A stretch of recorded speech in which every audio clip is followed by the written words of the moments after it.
Welcome back to 64-Bit Blackness, the show where I give a much-needed spotlight on some of our favorite black video game characters. Happy Valentine's Day, everybody, and today is a special episode because we're going to be talking about one of the best black power couples in video games, and I'm talking about the two lovers who will lay waste to undead as Sentinels of Light, Senna and Lucian from League of Legends. And the story of these two and how they would come to end up battling the blight that is brought about by the Shadow Curse starts with Senna. So way back when she was a little kid, Senna was in her hometown, an unnamed place, where she was just enjoying her average day, until one day she spots wreckage of a ship on the shores of her home country.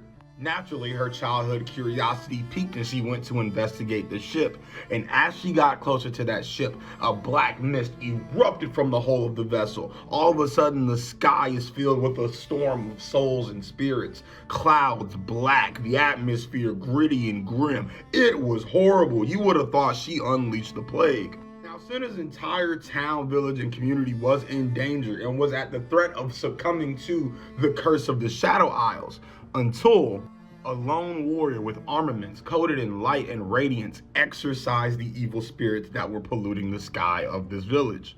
His name was Urias. But even after Urias exorcised the spirits, the black mist still persevered, attaching itself to Senna, marking her and making her an envoy of danger and darkness wherever she stayed.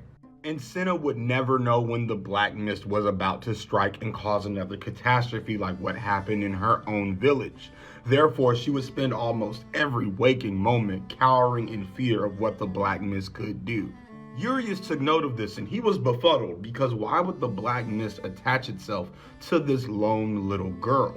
Despite the confusion, Urias realized that Senna was in constant danger and she would need to be able to fight back so this curse doesn't consume her. So Urias takes her on as an apprentice and shows her the ways of Sentinels of Light, and even gives her like a relic light gun where she can channel her soul into light to keep the darkness at bay, essentially making her another evil spirit hunter like him, a Sentinel. So years would go on and Senna would hone her abilities as a Sentinel, even surpassing Urias in some aspects. But despite the time she spent with Urias, she felt like she could only grow so close to him, because she was constantly reminded that she carried that black mist in her, and that black mist could danger and kill anyone around her just like it did her hometown. So she always operated with like this kind of wall up. She can't let people get too close lest they get hurt because of her. It even happened to them several times during her travels with Urias. Whenever they would stay in a town for too long, the town would immediately be attacked by the Shadow Curse. But the bright side to that situation is she had Urias there to help her out and remind her that she doesn't have to fight these things alone. Unfortunately though, Urias would fall in battle. And once Urias was slain, Senna had to confront the idea that she could probably never get close to anyone again, lest she put them in danger. After his death, Senna took it upon herself to go inform his family of his fate. So she travels to Demacia, the country where Urias' family resides, and she meets his son, Lucian, who at the time worked as a person who would escort exile mages outside of Demacia. A little backstory for Demacia: they don't like mages. They will shackle them, chain them up, kill them, and exile them, banish them from the country. They do not like them there. And Lucian worked as someone who would give those mages safe harbor and passage outside of the country. He would defend them, because instead of seeing like people capable of destruction and these blasphemous creatures, he saw people that needed help. Lucian loved to help people. He used to have this passionate light in his eyes whenever he could help someone and care for them, because that's what he learned from his father. And as soon as Lucian heard of his father Urias' death, he was in disbelief, because the man that he had idolized and modeled his life after for so many years was no longer with him. So Lucian begged Senna for him to attend his father's vigil at the Sentinel of Light's base of operations where it would be conducted. Mind you, Senna does not want to be around people at all because she feels like she's a danger. And she was wondering if her walls were tough enough and thick enough to not allow someone as stubborn as Lucian to get through.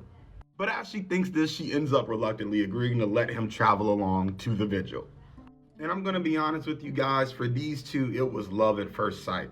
Lucian had never met a woman just as beautiful, just as wise, just as witty, and Senna had not met someone who was filled with so much humor and love. And the more time these two spent together, the closer they got.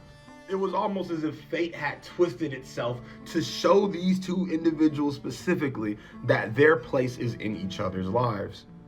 And after several battles, experiences, and traveling together and all that stuff, Lucian would end up taking up his father's pistol and becoming a Sentinel of Light himself and help Senna extinguish the Shadow Curse. And they were doing this for years, happily at each other's side. But something changed. Despite their love for each other seemingly growing more and more as each day passes, Lucian's abhorrence for Senna's curse would also grow. Lucian grew tired of watching the curse lay waste to the landscape and beautiful towns and villages around them. Lucian had hated the Shadow Curse and race that spawned for it for taking his own father, and he even despised it more because it kept making the life of the very woman he loved a living hell, and he wanted her to be free of it. And that would eventually end up becoming Lucian's focus, to try to free Senna from this curse by any means necessary. And that caused him to be a bit more negligent towards Senna, because once when they would look at each other in the eyes and see love, Lucian would just see sorrow in hers. And eventually this all just goes to shit. One day while they were researching the cause of the ruination, the cause of the Shadow Curse, and the meaning behind all of this stuff, they end up having a dreadful encounter with Thresh, one of the generals of the Ruined King. Thresh is a horrifying and sadistic entity. He flays people. Please look up what that is. And he does that for fun. And anyone he kills after his long sadistic torture of them, he will absorb their souls into his lantern. Because Senna was slain and her soul absorbed into Thresh's lantern. Before she was yanked into the lantern, the last thing her soul screamed was for Lucian to run. Lucian takes Senna's pistol as a memento of her and gets the hell out of there. And this also explains why Lucian is pissed for those first couple of seasons he's in the game until Senna is released. The love of his life was killed in front of him by a wraith. Not only that, his father was also slayed by these abominations. From this point forward, Lucian's only motivation, his only goal, is to exterminate any and every specter that lives. Now, once her soul was inside the lantern, we would all assume that that was game over. That was KO, right? Not for Senna, because remember, the Black Mist had been with her since she was a kid. And once inside this lantern, she was able to understand the truths of that Black Mist. The Black Mist being the thing that essentially would keep her alive because it was attached to that love and light in her. So even though she was in the lantern, that light and that Black Mist would protect her from being consumed with the other souls in that lantern. And she was just biding her time until she could get free.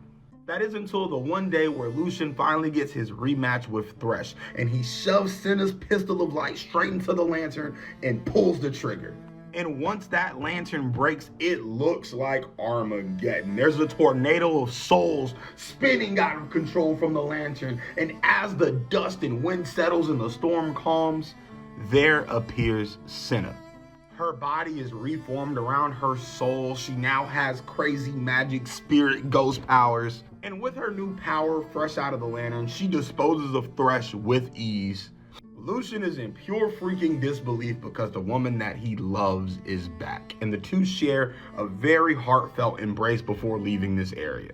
And now the two Sentinels were back in the business of exercising spirits, Senna with her cool ghost powers, and Lucian now having to leave behind a life of vengeance and pursue a life of defense in the name of his loved one Senna.